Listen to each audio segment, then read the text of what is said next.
irmãos, com a graça bendita do nosso Senhor, convidamos a todos a abrirem suas Bíblias em Gênesis, capítulo 3, livro de Gênesis, capítulo 3,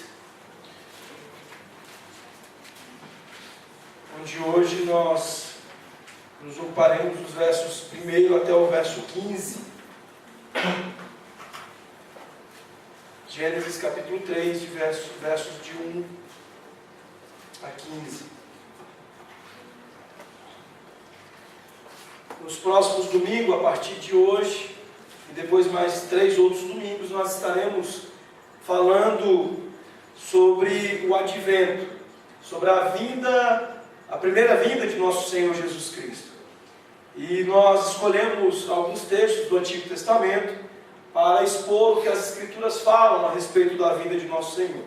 Nós estaremos hoje ocupados com Gênesis capítulo 3, nos 2 próximos domingos com 2 capítulos do livro de Isaías, capítulo 9 e capítulo 60, e nós teremos no último texto um texto do Novo Testamento, Apocalipse 21, para falar da perspectiva da história, já não mais em relação ao futuro, ao passado, que apontava para a volta do nosso Senhor, mas agora apontando para a realização do futuro, com a consumação do reino da glória, fruto da obra realizada pelo nosso Senhor a partir de seu primeiro advento, a partir da sua primeira vinda, e que será consumada em sua segunda vinda. Então, uma série que nós intitulamos de Elas Testificam de Mim, ou seja, as Escrituras falam do nosso Senhor Jesus Cristo e dizem respeito, desde os seus primeiros versículos, desde os seus primeiros registros, a respeito da vinda de nosso Senhor e da obra que Ele haveria de fazer aqui. Então, portanto, hoje, Gênesis capítulo 3, versículo de 1 a 15, diz assim a palavra do Senhor: Mas a serpente, mais sagaz que todos os animais selváticos que o Senhor Deus tinha feito, disse à mulher: É assim que Deus disse: Não comereis de toda a árvore do jardim? Respondeu-lhe a mulher: Do fruto das árvores do jardim podemos comer, mas do fruto da árvore que está no meio do jardim, disse Deus: Dele não comereis, nem tocareis nele, para que não morrais. Então a serpente disse à mulher: É certo que não morrereis, porque Deus sabe que no dia em que dele comerdes, se vos abrirão os olhos, e como Deus serei conhecedores do bem e do mal. Vendo a mulher que a árvore era boa para se comer, agradável aos olhos, e árvore desejável para dar conhecimento,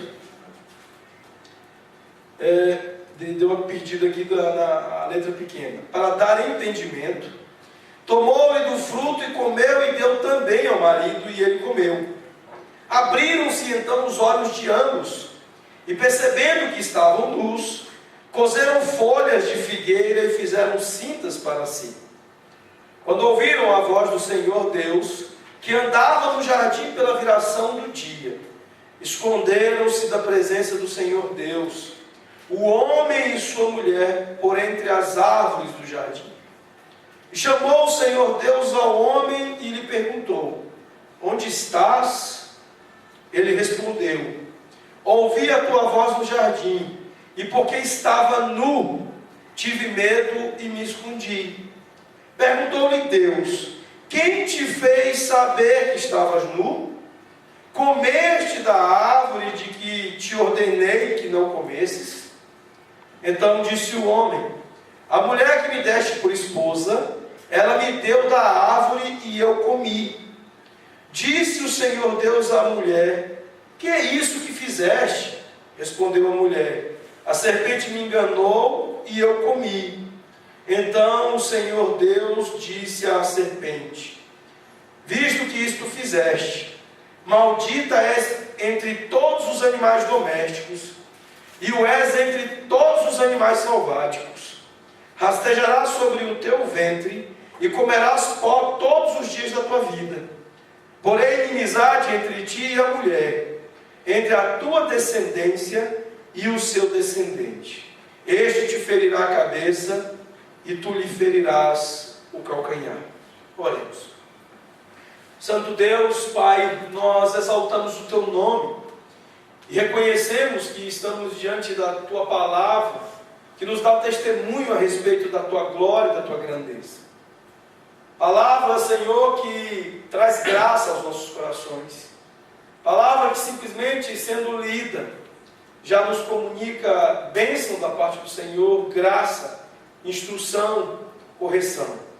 Mas palavra, ó Deus, que Tu mesmo ordenastes através de Teu Filho, ó Deus, através dos apóstolos, que fosse pregada, que fosse anunciada, não apenas lida, mas exposta, explicada e aplicada para benefício das almas daqueles que a ouvem.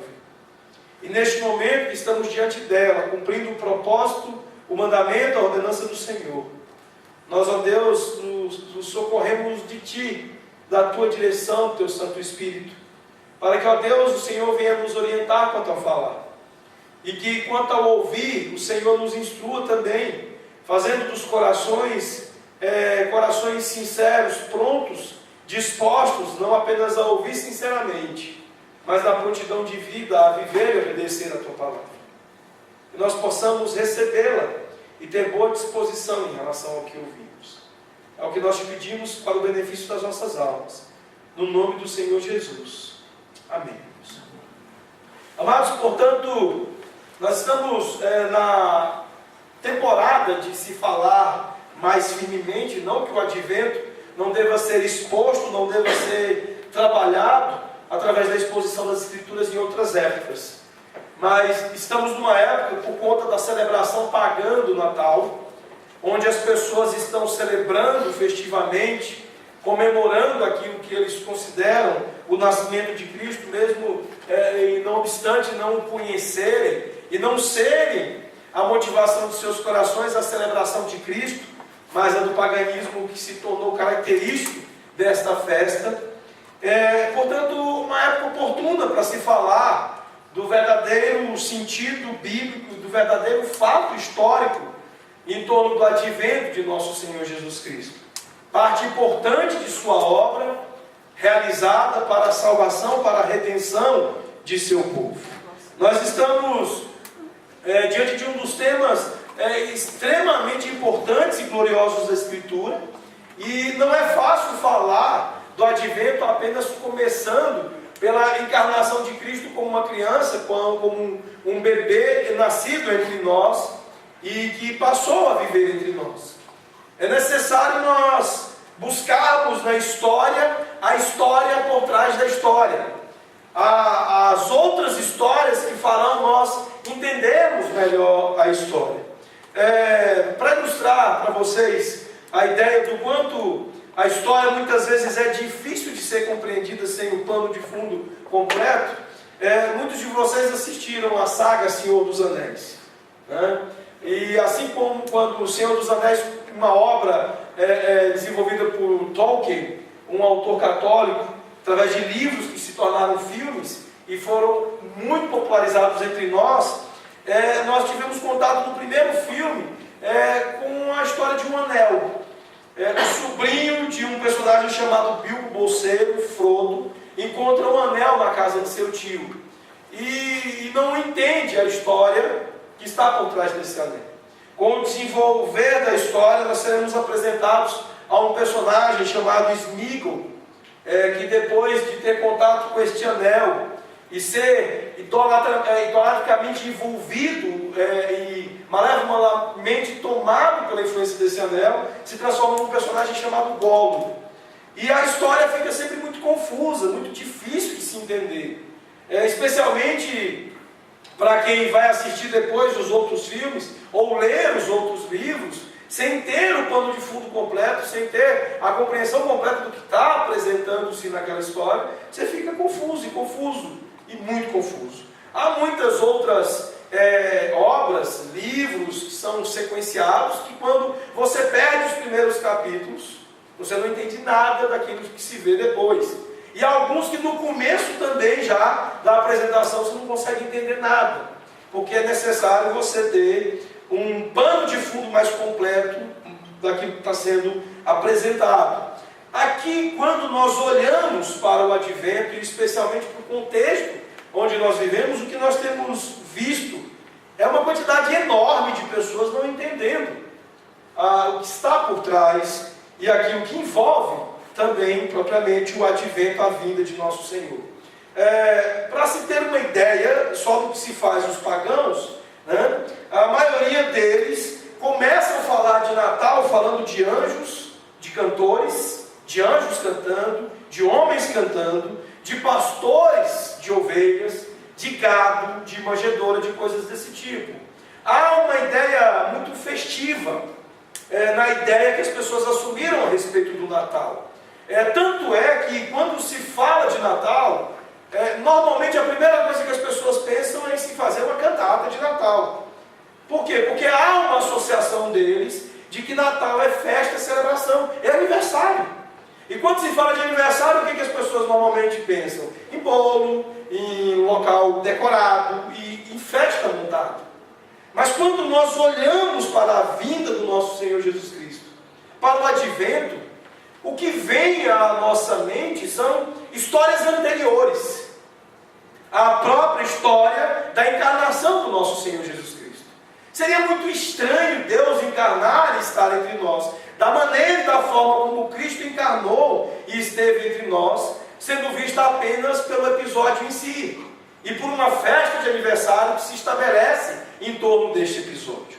Portanto, é preciso olhar na história, muito antes da encarnação de Cristo, para nós entendermos o que de fato significa a história do advento, o que significa a vinda e a encarnação de nosso Senhor Jesus Cristo.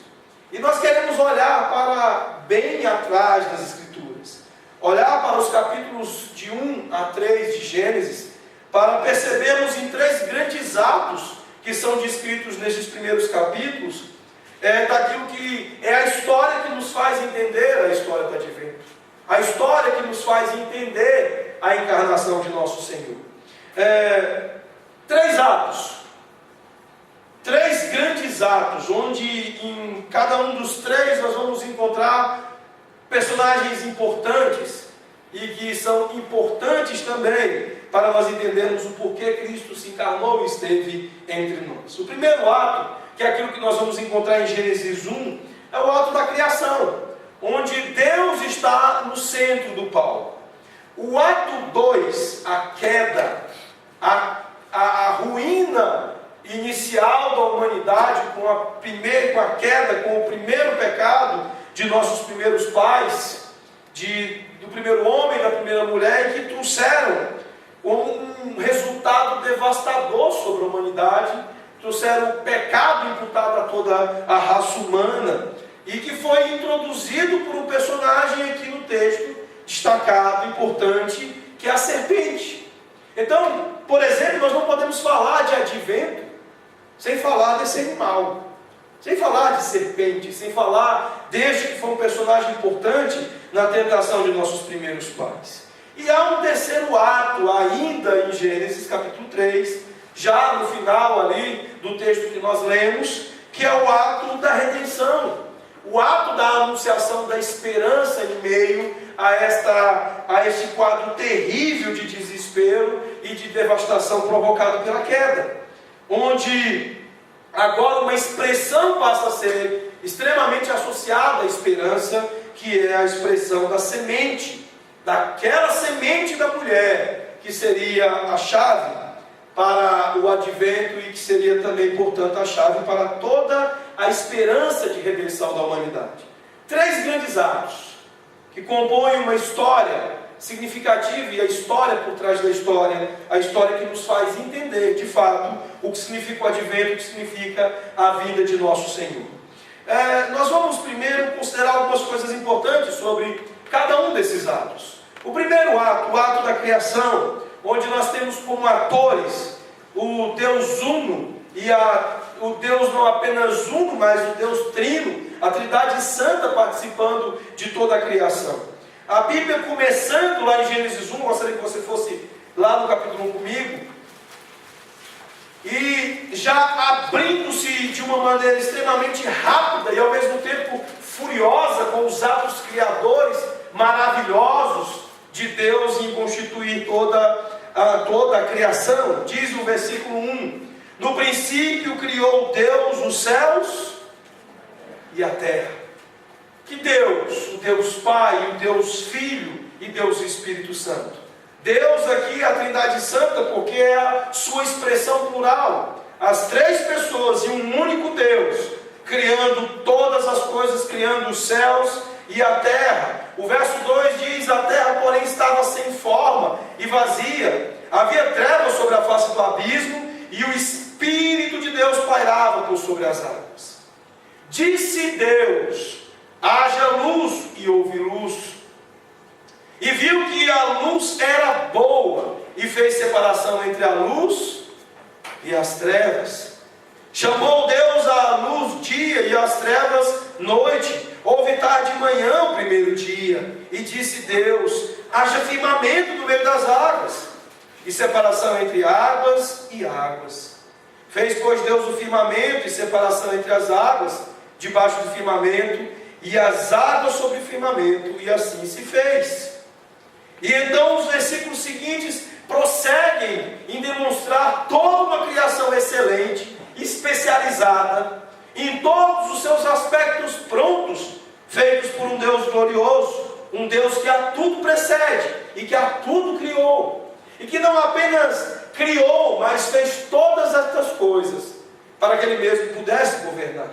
Na sequência do texto, o homem será criado, e ele não será criado para que Deus o entregue à criação e se retire das coisas criadas, como tem ensinado os deístas, de um Deus que dá corda no relógio e deixa depois o relógio rodar. Na verdade, Deus apresenta-se glorioso nestes primeiros versículos, não apenas por fazer todas essas coisas, por expressar-se como o Todo-Poderoso Criador que precede todas estas coisas, mas fazê-las para si mesmo, fazê-las para que Ele mesmo pudesse sustentar e pudesse governar. E neste aspecto há duas coisas muito importantes aqui que eu gostaria de destacar. Em primeiro lugar, e todas elas muito relacionadas com o advento de nosso Senhor Jesus Cristo. Em primeiro lugar, o jardim. Esse lugar onde Deus, de todas as coisas criadas, escolheu para colocar não apenas o homem, para estabelecer ali o seu lugar de relacionamento pactual com este homem. O lugar que no texto que nós vimos era um lugar onde Deus andava, para justamente se colocar em relação e em comunhão com este homem. Um jardim que muitos comentaristas, muitos estudiosos chamam de o templo-jardim, porque este era assim o primeiro lugar onde Deus tabernaculava com o homem, o lugar onde Deus se dava em comunhão e em relação com este homem, o lugar onde Deus promovia a sua intercessão imanente e presente, juntamente com a sua criação de maneira particular, com o vice-gerente desta criação, o homem que por ele foi criado. No verso 8 do capítulo 2, eu gostaria que vocês olhassem lá, diz: e plantou o Senhor Deus o jardim do Éden na direção do Oriente, e pôs nele o homem que havia formado. E no verso 9, do solo fez o Senhor Deus brotar toda sorte de árvores agradáveis à vista e boas para alimento, e também a árvore da vida no meio do jardim, e a árvore do conhecimento do bem e do mal. O ponto não apenas onde Deus está presente, mas onde as suas bênçãos pactuais, as bênçãos desta comunhão com Ele também estão presentes.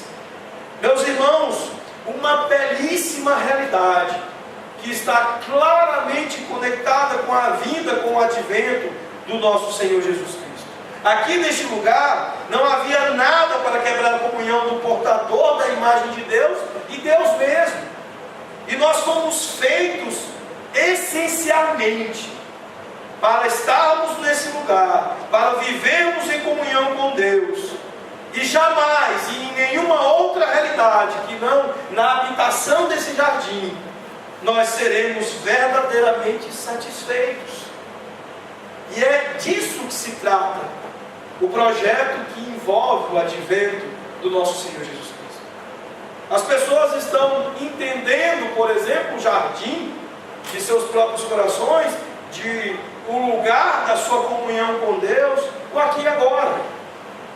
O evangelicalismo moderno tem feito com que pessoas tenham entendido o seu próprio jardim, o seu próprio templo-jardim como o tempo que nós vivemos. E na verdade este lugar se perdeu lá, desde a queda do homem, depois que Deus o havia feito para ser o lugar da plena satisfação em Deus. E lugar único onde nós podemos recuperar e viver novamente nesta plena satisfação em Deus. Há uma outra coisa, um segundo aspecto, um segundo ponto importante aqui nesta narrativa da criação, importante para a compreensão da história do Advento, que é a expressão usada por Deus, de que é muito bom o que Ele fez.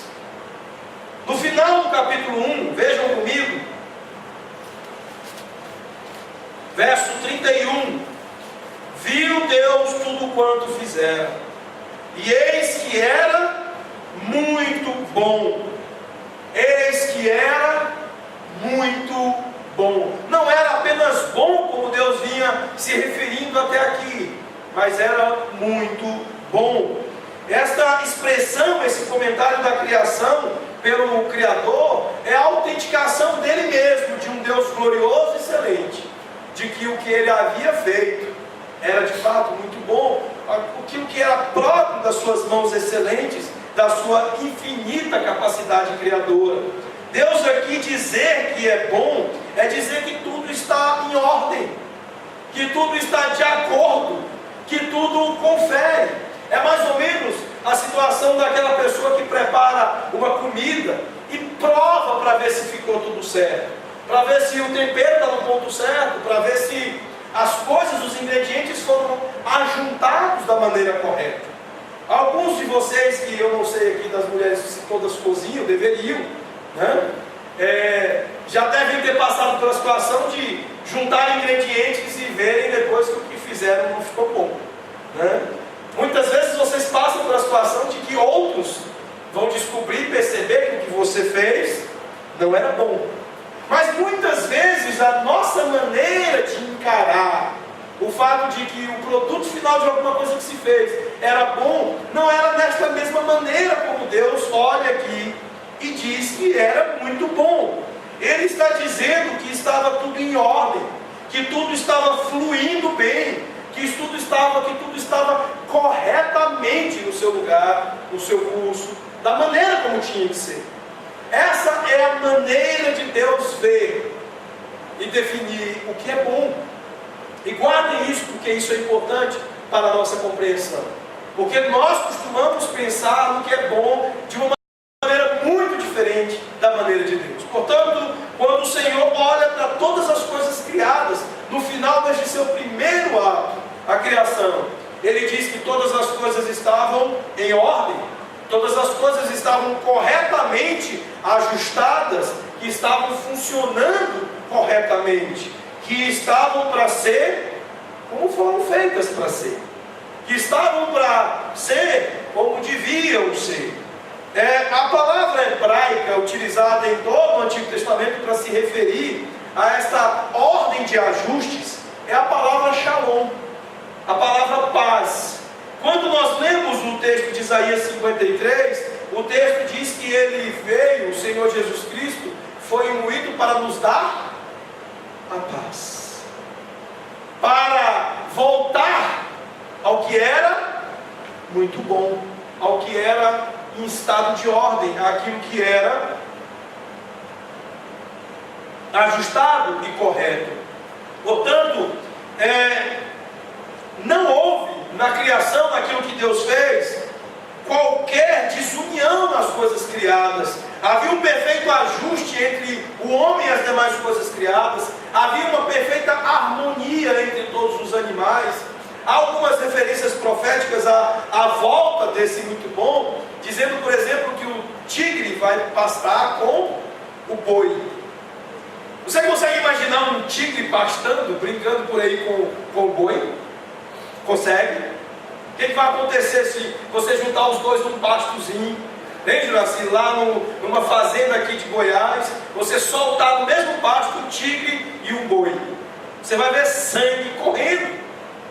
Por quê? Porque não era esse o quadro que nós vivemos hoje, o que Deus contempla ao concluir a sua criação. O que nós percebemos é Deus olhando para as suas coisas criadas e dizendo: eis a verdadeira paz. Todas as coisas estão em ordem, estão do jeito que eu me propus a criar, estão funcionando do jeito que eu fiz para funcionar. Em alguns momentos da minha e da sua vida, nós podemos dizer que experimentamos alguma paz, né? Especialmente em ocasiões familiares agradáveis. Por exemplo, esses dias Ana Clara e Sara se pegaram brigando e se ofendendo durante um tempo lá. E passada a tempestade, passada a dificuldade da indisciplina, da desobediência das duas, de repente nós podemos contemplar um desses momentos que nós consideramos um momento de paz. As duas aninhadas, carinhando uma com a outra, dando atenção uma à outra, num afeto que você observava e dizia: é muito bom, está em ordem, as coisas estão funcionando como deviam funcionar. Duas irmãs agora não brigando, não se ofendendo, não se cutucando, não se pegando, mas em harmonia e funcionando adequadamente. Em vários momentos você vai ter aquele sono que você vai dizer: nossa, estou dormindo o sono dos anjos. Aquele sono que eu poderia dizer que é um sono celestial, vivendo um tal momento de paz, que na verdade, meus queridos, meus irmãos, não passam de apenas um vislumbre da paz. Isso é o mais perto, mais próximo que eu e você podemos chegar do que as escrituras chamam de shalom, chamam de paz. Muitas ocasiões felizes que, se você investigar um pouquinho mais, você vai conseguir perceber algum nível e alguma ordem de desajuste. Você vai perceber que ainda está faltando alguma coisa muito importante para se chegar até mesmo longe e não necessariamente perto daquilo que Deus disse era muito bom. Mas, meus irmãos, nós sabemos que Deus criou todas estas coisas para desenvolver um relacionamento pactual com o primeiro homem e a primeira mulher. E esse relacionamento dizia respeito a muito mais do que simplesmente estar pronto à criação, mas dizia respeito ao seu desenvolvimento. O texto diz lá, até aquele último versículo que nós lemos, os versículos, vejam aí comigo, o versículo 7, logo depois do versículo 7.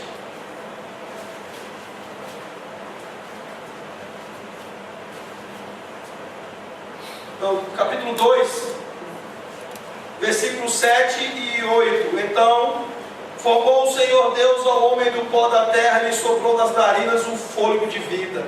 E o homem passou a ser alma vivente. E plantou o Senhor Deus um jardim no Éden, na direção do Oriente, e pôs nele o homem que havia formado. Do solo fez o Senhor Deus brotar toda sorte de árvores agradáveis à vista e boas para o alimento. E também a árvore da vida no meio do jardim, e a árvore do conhecimento do bem e do mal. E saía um rio do Éden para regar o jardim, e dali se dividia, repartindo-se em 4 braços.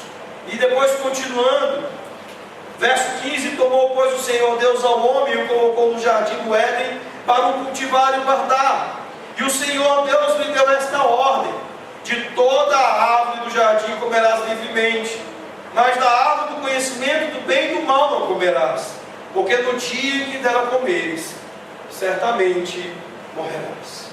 O Senhor estabelece não apenas a conclusão da sua criação, mas a norma, a base com que esta criação iria funcionar dentro deste relacionamento dele com o homem, que seria o seu vice-gerente nesta criação. Isso nos leva ao segundo ato. onde o homem e a mulher colocados aqui neste jardim falham em todas estas coisas que Deus fez e que eram muito boas, em todo este contexto de ordem, de ajuste, de funcionamento correto de todas as coisas, homem e mulher irão destoar, mudando radicalmente a história. E isso é o que nos leva ao texto que nós lemos no início, Gênesis capítulo 3, de verso 1 a 4, onde Deus continua sendo um ator protagonista, mas onde Adão, Eva e um novo personagem passam a chamar a atenção e a afetar seriamente toda essa história.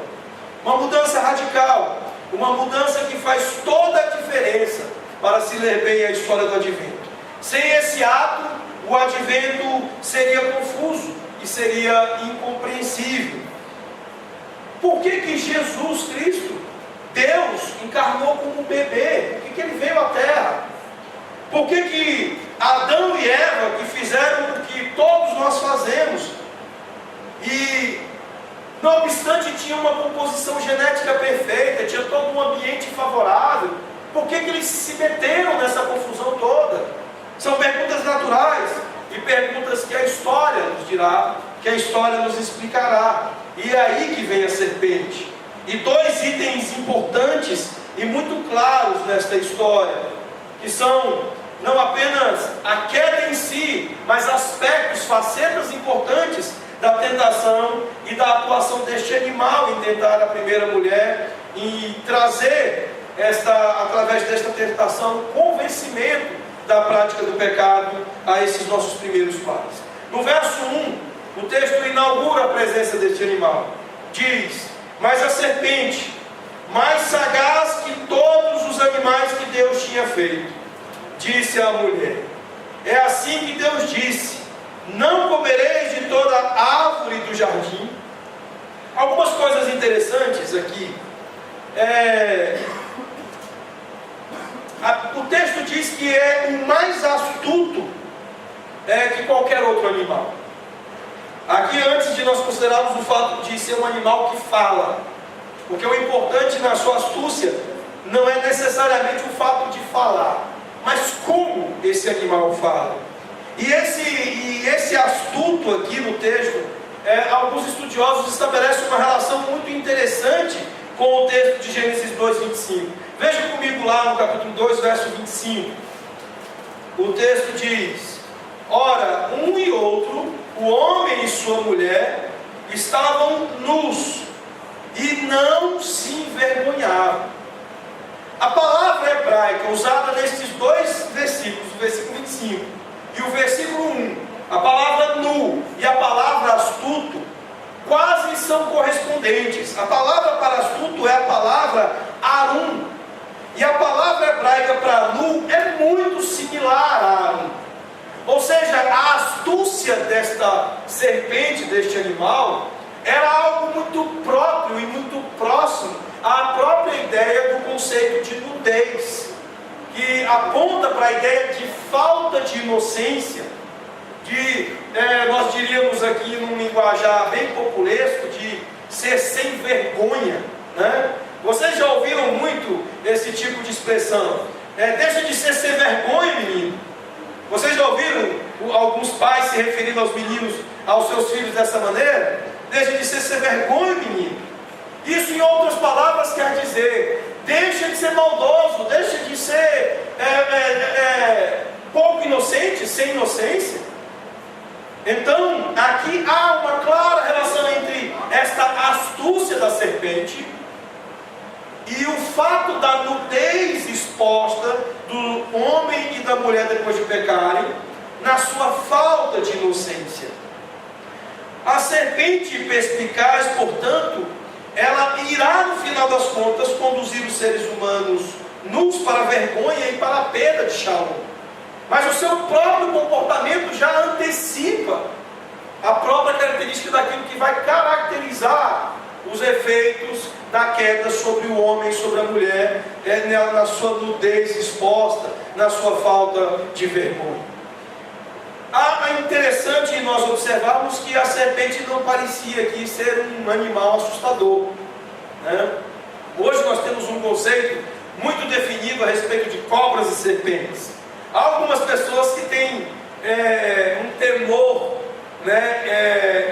diferenciado, se é que há algum temor, a esse animal. Nós temos uma irmã entre nós que criava uma, e a tratava com carinho, com afeto, chegou até a se entristecer profundamente com a morte, desse animal. Mas o fato é que aqui no texto, serpente não parece um animal assustador. Ela fala, e o fato de falar também não intriga a mulher, não deixa a mulher assustada. E parece-nos que serpente e cobra falar aqui não é algo fora do comum. Eu particularmente tenho muitas curiosidades a respeito de algumas coisas das Escrituras. Eu não sei se haverá necessidade disso quando estivermos com o nosso Senhor, se haverá interesse nosso também num corpo glorificado, com uma mente, portanto, feita a afeição da mente do Senhor Jesus. Mas pelo menos hoje, se eu tivesse a oportunidade de ter um contato bem particular e direto com o Senhor, eu perguntaria algumas coisas para Ele, e dentre elas essa coisa de cobra falar no jardim, de serpente falar. Mas o fato é que isso não pareceu ser uma coisa assustadora, isso não intrigou a mulher, a própria postura da serpente, que antes certamente não era um animal que rastejava, porque uma das penas aplicadas por Deus à serpente é agora passar a rastejar e andar por sobre o seu próprio ventre. Então era um animal certamente diferente da serpente de hoje, não apenas no sentido de que hoje não fala, nós pelo menos não temos a experiência de ter visto nenhuma cobra falando, mas o ponto importante aqui é que este animal surge na história como um instrumento para trazer o mal ao mundo, e provavelmente autorizado não apenas pela permissão de Deus de o fazer, porque obviamente não faria pelo soberano governo de nosso Senhor, não fosse a sua permissão, mas como também algo autorizado pelo pai da mentira, por Satanás. A serpente aqui é um representante pessoal de Satanás e do mal em geral. Um animal que o texto diz que é sagaz, que é astuto, que é extremamente meticuloso no seu empreendimento de tentar a mulher e de conduzi-la à queda. A primeira pergunta que nós vemos ela fazer nesse versículo 1, é feita de maneira sarcástica, o que revela a sua sem-vergonhice, o que revela essa sua sagacidade de natureza duvidosa, de natureza questionável. Vejam o final do versículo quando diz: e assim disse Deus, não comereis de toda a árvore do jardim. Ou seja, a mulher começa a lidar, a serpente começa a lidar com a mulher com uma pergunta extremamente capciosa e sarcástica. O intuito dela era atacar o coração da mulher, e atacar este coração em suas emoções. E o objetivo da serpente é produzir nas emoções e no coração da mulher a dúvida a respeito das afirmações de Deus. A dúvida que certamente afetaria, começaria a abrir o coração da mulher para os seus outros ataques, para as suas outras investidas. Então, estas facetas da tentação começam aqui a aparecer com este jogo que a serpente faz com a mulher, no sentido de tentá-la com o sarcasmo. E meus irmãos, eu começo a pensar numa aplicação aqui, justamente pelo fato de que quantas vezes nós somos sarcásticos, e fazemos isso crendo que seja um válido recurso de retórica, de argumentação e de debate. Quantas vezes nós reproduzimos o sarcasmo como se fosse uma coisa boa vinda das mãos de Deus para aqueles que lidam com a argumentação e com o debate. É preciso entender que a primeira prática de sarcasmo nas Escrituras é essa, a dessa pergunta da serpente, para fazer com que a mulher começasse em seu coração a negar as coisas ditas por Deus. Os versículos 2 e 3, ela vai continuar esse trabalho contra o coração da mulher, agora com o intuito de que ela venha a negar a bondade de Deus e venha afetar o aspecto intelectual do coração. Lembram-se que coração são afeições, intelecções e volições.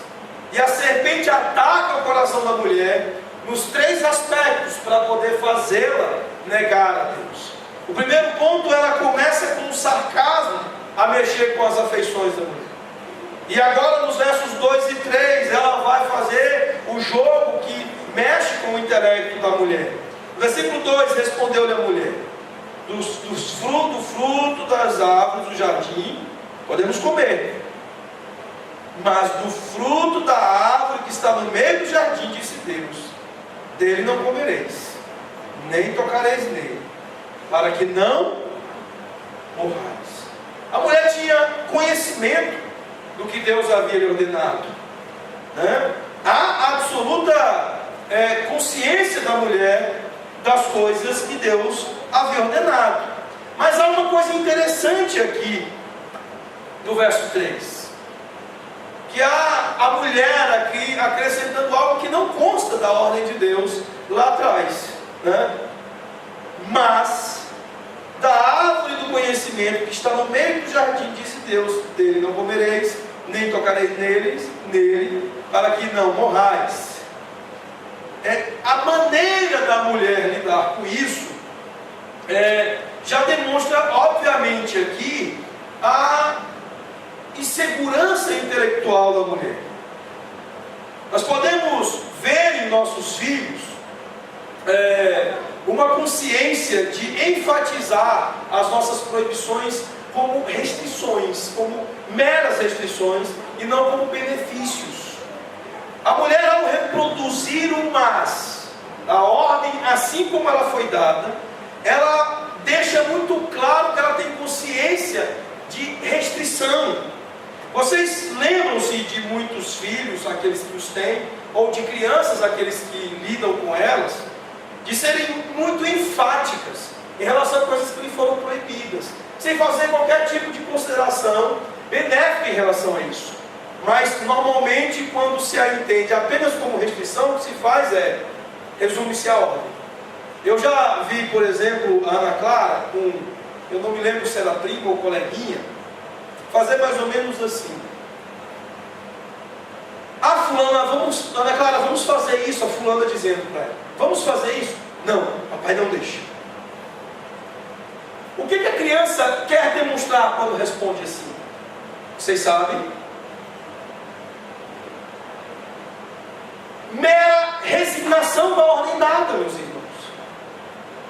Ela não está convencida da ordem dada. Ela não entende o benefício da ordem dada. Ela simplesmente demonstra resignação em relação à ordem dada. Ela poderia ir além, tipo, isso é o que papai falou, mas papai está certo. Poderia dar a este seu aspecto intelectual um tanto do seu aspecto afetivo. E possivelmente também nem fazer tanta referência incisiva à restrição e à ordem dada. O fato é que aqui a mulher será atacada pela serpente e em ser questionada quanto à bondade de Deus. Lá no Salmos 16, que nós expusemos 2 domingos atrás, nós falamos sobre o grave problema da humanidade de achar que as restrições que Deus faz é uma espécie de desmancha-prazeres. É uma espécie de: isso é muito bom, mas Deus não quer deixar eu fazer. Isso seria legal, mas Deus não quer deixar eu provar. E de alguma maneira, esse é o grande problema do ser humano: querer fazer aquilo que Deus não quer que façamos. E a mera resignação é um problema muito sério. Nós vivemos vidas onde as pessoas lutam com o sexo, com relacionamentos, com dinheiro, com posses, e na maioria dos casos, há o pensamento de que Deus está retendo coisas boas delas. A maioria das pessoas estão expondo a maneira como Deus dispõe a vida delas, como se Deus não estivesse dando o máximo do melhor para elas. De alguma maneira, eu enfatizo o mas da lei do Senhor, não como mas como uma mera restrição que me retém o que é bom. O Senhor me deixa fazer muitas coisas boas no dia do Senhor, mas o que não é de misericórdia, de necessidade, de piedade, Ele não deixa. Como nós pronunciamos esta restrição? É como Eva começou a pronunciar. Não havia já nesta investida da serpente, do mal e de Satanás, por seu representante, segurança da parte da mulher. E meus irmãos, este é o problema que reside praticamente em todos os pecados. Versículos 4 e 5, para a gente entender ainda mais como é que as coisas vão avançando no coração da mulher. Há aqui o afeto do sarcasmo da serpente no coração, nas afeições da mulher. Há já a ênfase da restrição, da retenção de Deus, na exposição no aspecto intelectual que a mulher faz. E vejam agora os versos 4 e 5. Então a serpente disse à mulher: é certo que não morrereis. Mentira. Mentira direcionada e disparada contra o coração da mulher. E o verso 5: porque Deus sabe que no dia em que dele comerdes, se vos abrirão os olhos, e como Deus, sereis conhecedores do bem e do mal. E aqui o ataque se completa contra a vontade da mulher, alimentando o desejo de negar a Deus, de maneira que haja um incutimento no seu coração, o desejo de ser senhor da sua própria vida. O ponto para que esta vontade fosse mudada, a restrição, a retenção que Deus fez da árvore do conhecimento do bem e do mal. E se eu quero ser como Deus, e se eu quero ter as coisas que Deus não me deu, então a minha vontade vai ser mudada. E então agora a serpente vai para o extremo final, que nega a afirmação clara de que Deus é o Senhor, e a sua afirmação de que haveria morte no fato da sua desobediência não seria verdade. Meus irmãos, você e eu certamente não diríamos que faríamos as coisas que Eva vai fazer aqui. Nós não negaríamos a Deus, nós não diríamos não confiar em Deus, e nós não afirmaríamos querer sermos igual a Deus. Mas em todas as situações de pecado que vivemos, nós reproduzimos cada uma dessas coisas. Em todas as situações que nós vivemos, em cada um dos nossos pecados, nós reproduzimos exatamente os mesmos comportamentos. Nós duvidamos da morte como fruto do nosso pecado.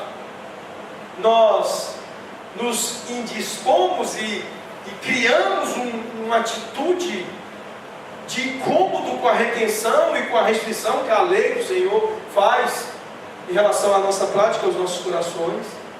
E nós, no final das contas, ao praticarmos o pecado, nós afirmamos com Ele que queremos ser o Senhor de nós mesmos, que queremos ser o Deus de nós mesmos.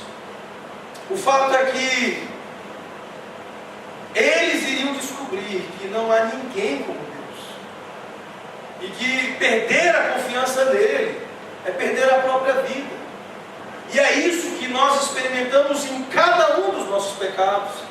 E é essa experiência que na história está tão ligada ao advento e faz necessária a vida do nosso Senhor Jesus Cristo.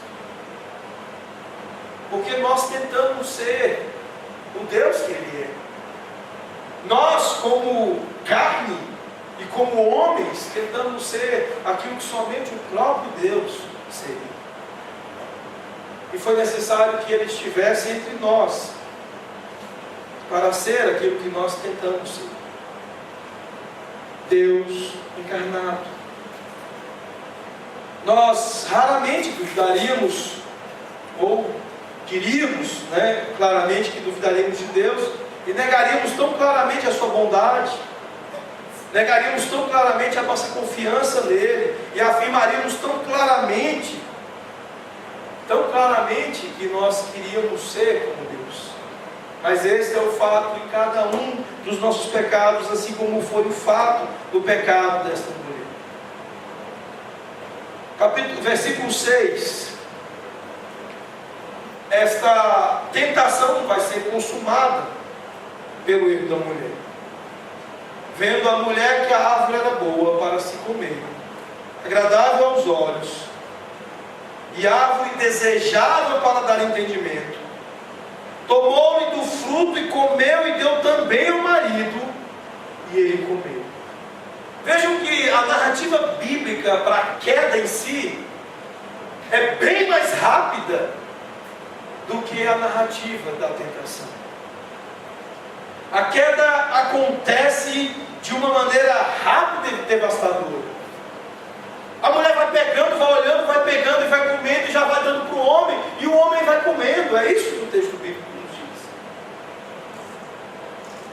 E há duas coisas aqui, três coisas na verdade aqui, em relação à prática desse pecado, desse primeiro pecado, a esta queda dos nossos pais, que nos chamam muito a atenção, porque elas são aspectos negativos em relação ao ser de Deus. O primeiro aspecto é o fato de que a mulher viu que a árvore era boa para se comer. A concupiscência dos olhos.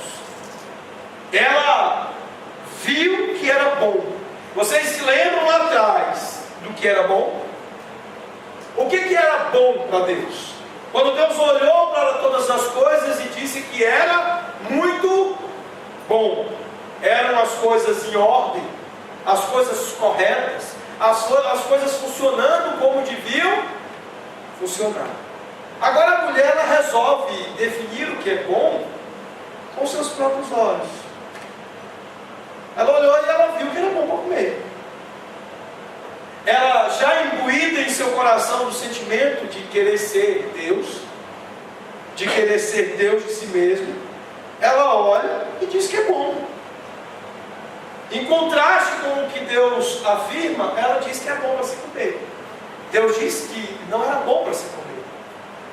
Por isso Ele manda não comer. E ela faz o contrário. Meus irmãos, bom então se torna algo definido em termos, e não em termos de Deus.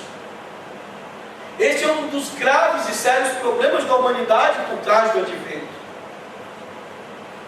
Nós somos até capazes de imaginar uma ideia de shalom, de imaginar uma ideia de paz, de uma ideia de ordem, e de, em termos, dizermos o que é bom. Mas nos esquecemos que apenas Deus define o que é bom. Que a base do pecado é justamente nós afirmarmos o que é bom e não aceitarmos e nos submetermos àquilo que Deus diz que é bom. A radicalidade nisso. Há um tempo atrás, eu debatendo e discutindo a ideia de uma questão a respeito de prática dentro da igreja, e um colega pastor virou para mim e disse o seguinte: meu irmão, mas você precisa usar o bom senso.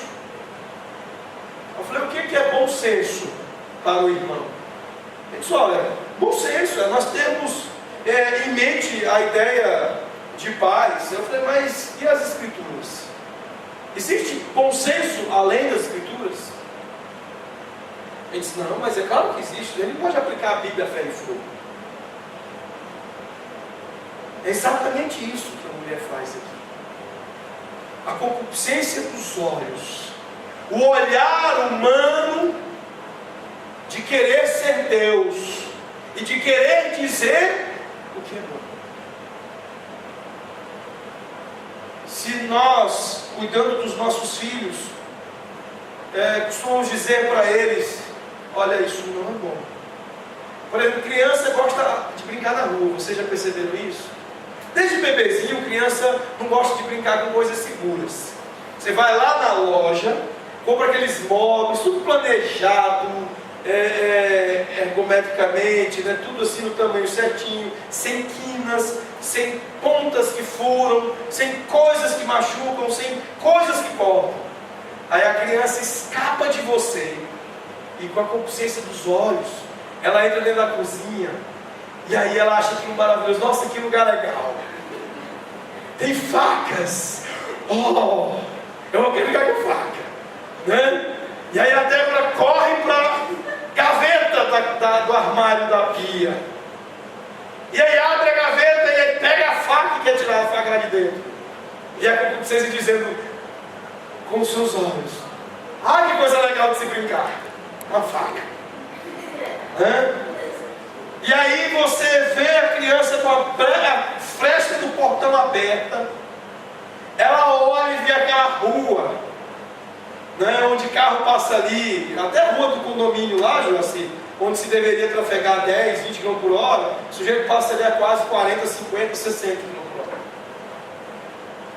E aí ela vê o portão aberto e a concupiscência dos olhos: eis que é bom de se brincar.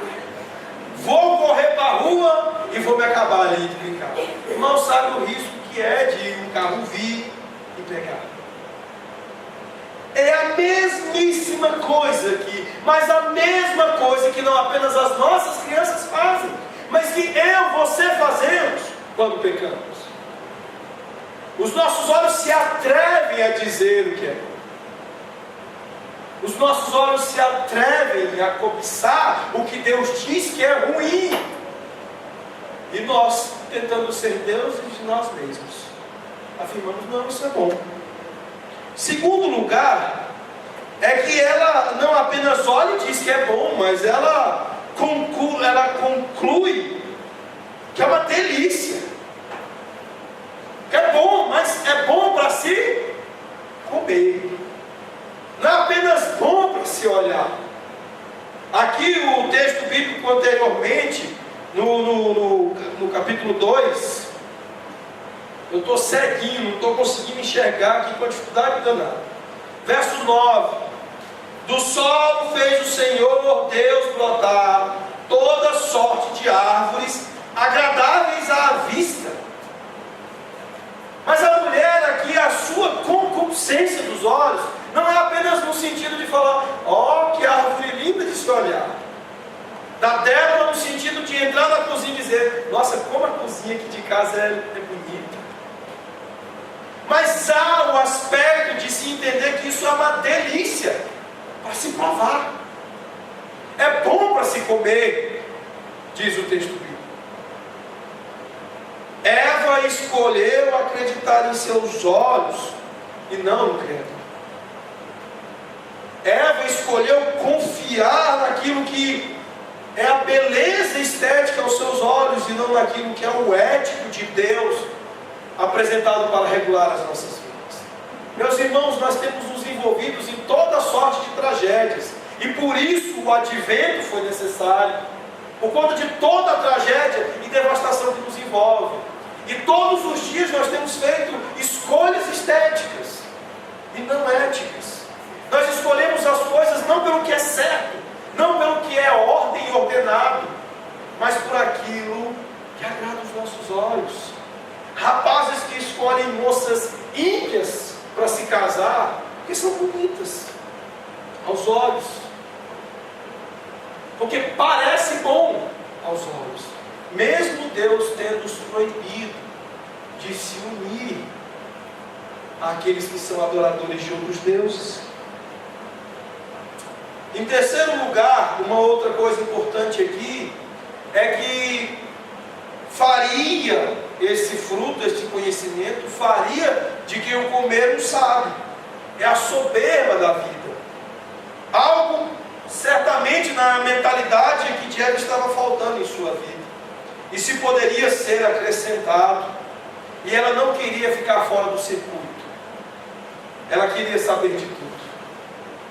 E é aí que mora o perigo. E é aí onde nós nos enrolamos.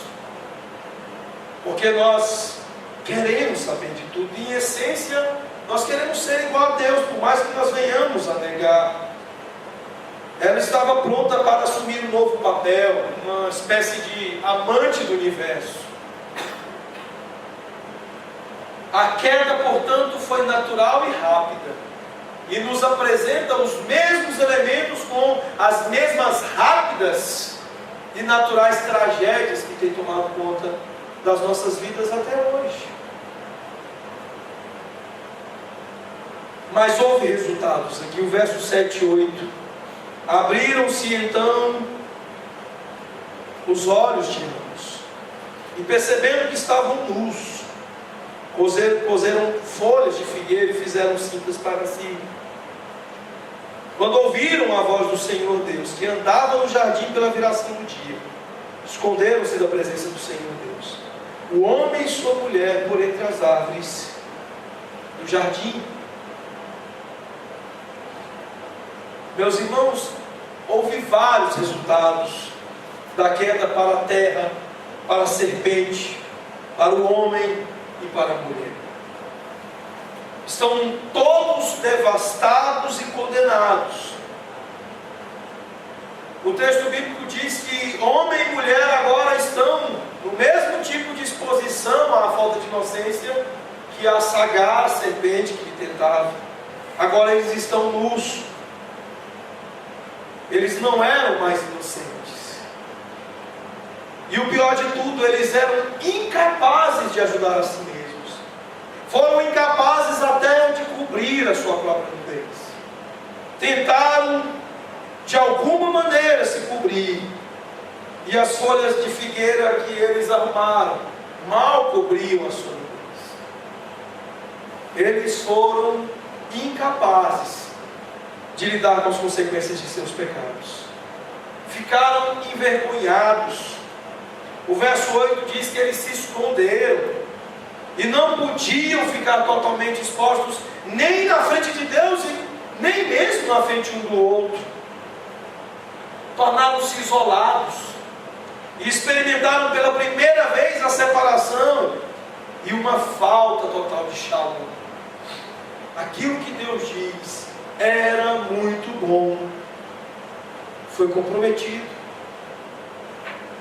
E se nós víssemos a Bíblia terminar por aqui, essa seria uma das histórias mais patéticas que nós poderíamos ouvir. Não para Deus, mas para esse casal.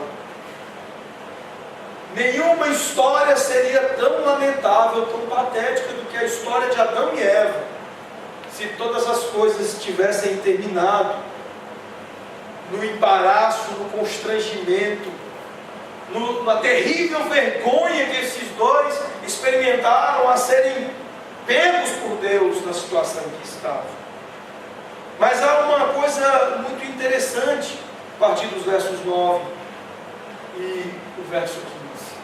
O terceiro grande ato dessa história, a nova personagem que surge aqui, a semente, que traz a ideia de que é matando que se salva, onde continuam como atores Deus, Adão e Eva, a própria serpente, mas agora esse novo personagem. Vejam os versos 9 a 15. E chamou o Senhor Deus ao homem e lhe perguntou: onde estás? Será que nós não sabemos onde Deus, ou será que Deus não sabe onde eles estavam? Certamente que sim. Hoje pela manhã nós vimos o início da exposição do Salmo 139 sobre o Deus que nos conhece. E Deus conhecia Adão e Eva. Ao começar a série de perguntas que Deus começa a fazer aqui para Adão e Eva, Deus está, na verdade, lhes propondo aquilo que vai ser necessário daqui para frente. Convite ao arrependimento. Onde estás? Ele respondeu: ouvi a tua voz no jardim, e porque estava nu tive medo e me escondi. E Deus novamente volta a lhe perguntar. Perguntou-lhe Deus: quem te fez saber que estavas nu? Comestes da árvore que te ordenei que não comesses? Deus sabia a resposta, Deus sabia o que tinha acontecido, mas Deus começa a lidar com a nova realidade deste homem e desta mulher, e com aquela que seria a realidade de toda a humanidade que vive, a necessidade que esses fossem convidados, chamados ao arrependimento. É esse o propósito das perguntas. Havia necessidade de que eles se arrependessem, de que eles entendessem que o que fizeram era errado diante do Senhor, de reconhecer que aquilo que praticaram era uma ofensa contra aquele que lhes apresentava estas perguntas. E ao lhe dar roupas mais substanciais para cobrir a sua vergonha, Deus prefigura a necessidade de que uma justiça externa cobrisse a sua vergonha, a sua nudez exposta. Roupas que agora vão prefigurar a justiça de Cristo. Verso 12 em diante: então disse o homem: a mulher que me destes por esposa, ela me deu da árvore e eu comi. Olha a maneira como o homem reage a perguntas que Deus lhe faz. O convite a se arrepender e admitir o erro, na boca desse homem, vira uma transferência, uma justificativa do seu pecado, transferindo-se à sua mulher. Então disse Deus à mulher: que é isso que fizeste? Respondeu a mulher: a serpente me enganou e eu comi. Não vou ficar com essa bomba não. Adão passou para mim, mas eu vou passar para frente. Na escola os meninos cantam de fazer isso. Quando tem algum objeto errado, alguma coisa, um sai jogando na mão do outro, para quando o inspetor, a coordenação, alguém chegar, sobrar para aquele que tiver com a bomba na mão. É isso que fazemos todas as vezes que somos indagados, que ouvimos as perguntas que têm o propósito de chamarmos ao nosso arrependimento. Fulaninho, por que você fez isso? Você fez isso? E desde os nossos primeiros pais, é assim que nós temos lidado com o fato das consequências do nosso pecado. Então o Senhor Deus disse à serpente: visto que isso fizeste, maldita és entre todos os animais domésticos, e o és entre todos os animais selváticos. Rastejarás sobre o teu ventre e comerás pó todos os dias da tua vida. Mas não apenas isso. E o verso 15 diz: porém inimizade entre ti e a mulher, entre a tua descendência e o seu descendente. Este te ferirá a cabeça, e tu lhe ferirás o calcanhar.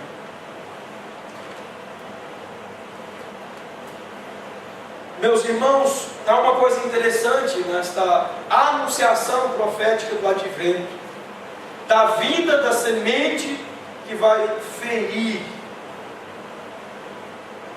a cabeça da serpente e que irá resolver as coisas todas que envolvem a maldição e as consequências deste pecado. No verso 15, fala de uma inimizade, de uma clara divisão entre duas turmas, entre aqueles que são a descendência da serpente, aqueles que são toda essa margem da humanidade destinada a ser os réprobos, os reprovados do Senhor, inimigos do Senhor e descendentes da serpente, e destes que serão os beneficiários deste livramento que Cristo irá trazer pisando na cabeça da serpente. Cabeça e calcanhar são muito diferentes, não é mesmo? Nós sabemos que você estourar a cabeça de alguém, não vai sobrar nada. pessoa consegue viver com o pé machucado, até mesmo sem pé. Nós temos experimentado na humanidade os efeitos desta maldição. O mal e toda a consequência do pecado tem nos imposto uma série de dores, não apenas o próprio pecado, mas os efeitos desta quebra sobre toda a criação, esta falta de shalom, esta desordem, este mau funcionamento de todas as coisas. Hoje mesmo o Gilmar deixou a Sádia no hospital internado, a passar por um procedimento cirúrgico para retirada de pedras dos rins também. Érica não está aqui conosco, está com uma virose, passando mal desde ontem. Isso é um calcanhar ferido. Mas o texto bíblico fala de alguém que vai vir, a semente, este descendente da mulher que vai vir, para, se por um lado nós estamos sofrendo o calcanhar ferido, por outro ver uma cabeça esmagada. E é isso, e para isso que o nosso Senhor Jesus Cristo veio. Aqui é a previsão do Evangelho em sua primeira forma, de Cristo vindo para assassinar, para matar a serpente. E o que esse texto começa a apresentar é de que para se salvar é preciso matar. É preciso matar para que haja salvação. E desde o início lá da história, depois nós vamos trabalhar isso em outras exposições, a morte, o derramamento de sangue era necessário. E era necessário a ideia de que, para que houvesse salvação, era preciso existir morte. Nós estamos então diante de 3 atos da história. 3 atos muito importantes. A história por detrás da história da vida do nosso Senhor Jesus Cristo. E nós não olhamos aqui nada que justifique todo o paganismo que tem envolvido o Natal. A severidade, a gravidade, a seriedade naquilo que envolve a necessidade do advento. A vinda do nosso Senhor Jesus. Aquelas celebrações de muitas igrejas com árvore de Natal, com globinhos, com enfeites, com Papai Noel na escola dominical, com cantatas que apresentam um ideal extremamente eufemístico das coisas que são relatadas nesses 3 atos, não fazem jus à mensagem do advento, obscurecem a mensagem do advento. Cantatas onde as nossas crianças se apresentam mais brincando, e por falar nisso, quietas, brincando do que entendendo o advento do nosso Senhor. Cantam, se apresentam e não entendem o que estão cantando, o que estão apresentando, e muito menos o que deveriam estar anunciando. O que nós vamos fazer com essa história, meus irmãos? A primeira coisa importante para quem quer celebrar o advento do nosso Senhor Jesus Cristo é pregar o Evangelho a si mesmo todos os dias. Usar esta mesma mensagem contra o acusador, contra Satanás, que tenta nos enveredar todos os dias. E apresentar isso aos necessitados do mundo, aos perdidos. É essa a história por trás da história. Entender o quão grave a história por trás do advento nos leva, nos conduz à compreensão do advento. Há coisas muito terríveis no que aconteceu nesta narrativa de Gênesis 3. E a mesma devastação, a mesma tragédia que nos envolve em Gênesis 3 é aquilo que nos envolve no nosso dia a dia, em cada um dos nossos pecados. E se queremos falar de advento, precisamos começar a pregar o Evangelho para cada um de nós mesmos. apresentá-lo a Satanás em cada investida sua contra nós. Não iremos profanar o sacrifício desse que morreu a nossa morte, para matar, para que pudesse salvar. Aqueles de nós que têm confiado de fato naquilo que Cristo faz e veio aqui para fazer, é hora de confiar no poder de moagem de Jesus sobre o pecado. É hora de lidar com seriedade com as coisas de Deus. É hora de lidar com severidade com as coisas que são sérias e que são severas. É hora de parar de brincar de igrejinha e lidar seriamente com coisas sérias. Não se anuncia tragédia com comédia. Não se anuncia tragédia com festa. Você celebra quando há motivo para celebrar, mas enquanto o pecado está nos dominando, enquanto o pecado está fazendo com que a gente não encare com seriedade as coisas de Deus, não é hora de enfeite, de árvore, de penduricalho, de troca de presentes, mas é hora de se trocar a mensagem do Evangelho, a confrontação séria do convite à salvação. Não chore sobre o calcanhar machucado pela serpente, mas olhe para a cruz e para a eternidade hoje e agora. Muitos estão sofrendo os efeitos da queda. É gente com câncer, crianças morrendo, gente hospitalizada, dores crônicas, problemas financeiros, problemas de casamento, pessoas que não querem casar, mas querem namorar, dificuldades na escola, envelhecimento sendo atacado, combatido com cirurgias plásticas, gente gastando horrores de dinheiro para tentar driblar os efeitos da idade sobre o corpo.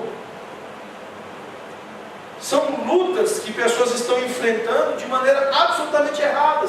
Não são esses os sérios problemas das nossas vidas. Esses problemas são efeitos colaterais do grave problema das nossas vidas. A vida é dura. E se não vemos o esmagamento final da cabeça da serpente, nós não veremos solução para toda a dureza que é a falta de shalom nas nossas vidas. O que Deus olhou e viu que era muito bom é algo que só o Salvador pode fazer-nos retornar a viver e ver. Nós vamos experimentar um grande finale para essa história. Eu gostaria que vocês abrissem lá em Apocalipse 21 a 4.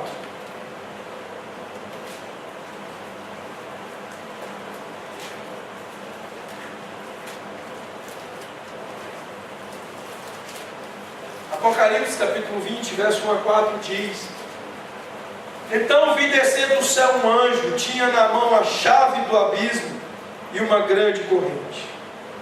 Ele segurou o dragão, a antiga serpente, que é o diabo, Satanás, e o prendeu por 1000 anos. Lançou-o no abismo, fechou-o e pôs selo sobre ele, para que não mais enganasse as nações, até se completar os 1000 anos. Depois disto é necessário que ele seja solto pouco tempo. Vi também tronos, e nestes sentaram-se aqueles aos quais foi dada toda a autoridade de julgar. Vi ainda as almas dos decapitados por causa do testemunho de Jesus, bem como por causa da palavra de Deus. Tantos quantos não adoraram a besta, nem tampouco a sua imagem, e não receberam a marca na fronte e na mão, e viveram e reinaram com Cristo durante 1000 anos. Em Atos capítulo 1 e 2 nós vemos esses 1000 anos de reinado messiânico sendo clarificados. O advento que inaugura o reino messiânico de Jesus, que é esse seu reinado antecessor ao reinado da glória, com os seus santos, envolve gente que é decapitada pelo testemunho dele. Eu fico imaginando se Jesus estivesse pregando em nossos dias, certamente a sua pregação seria rejeitada.